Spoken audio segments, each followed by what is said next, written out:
నేను ఈ poultry India ప్రోగ్రామ్కి ఎవరీ ఇయర్ అటెండ్ అవుతూ ఉంటాను. ఇది నేను రావడం థర్డ్ టైము. ఎవరీ ఇయర్ ఎక్కువ గ్రోత్ వస్తుంది, కానీ సాధారణమైన ప్రజానీకం అంటే పల్లెటూరు నుంచి వచ్చిన ఫార్మర్స్ ఇక్కడ తగ్గిపోతున్నారు. రెండోది, బయట నుంచి వచ్చిన కంపెనీస్ చాలా స్టాండ్ అయ్యాయి.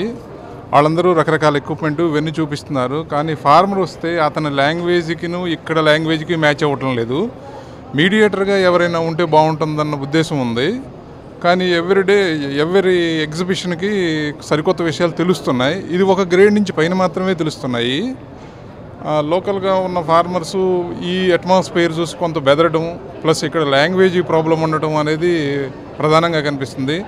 దానికి ఎగ్జిబిషన్ వాళ్ళు ఏదైనా మధ్యంతరంగా ఏదైనా ప్రత్యామ్నాయాలు ఏమైనా ఏర్పాటు చేస్తే బాగుంటుంది లాంగ్వేజ్కి సంబంధించి, లేదా వాలంటీర్స్ లాంటి వాళ్ళని ఏర్పాటు చేసినా బాగానే ఉంటుంది. ఈ సంవత్సరానికి ఒకసారి జరుగుతుంది, ఇది 2 సార్లు జరిగితే ఇంకా బాగుంటుందేమోనన్న ఇది ఉంది. ఎందుకంటే ఈ సీజన్లో రైతు చాలా బిజీగా ఉంటాడు తన వ్యవసాయంలో. ప్లస్ రెండవది, ఈ 6 నెలల తర్వాత ఏదైనా అంటే సమ్మర్ మేబీ ఆ టైంలో కూడా పౌల్ట్రీని ఎగ్జిబిషన్గా తీసుకుంటే బాగుంటుందన్న ఉద్దేశం ఉంది. మొత్తానికి పౌల్ట్రీ ఎగ్జిబిషన్ చాలా అద్భుతంగా నడుస్తుంది.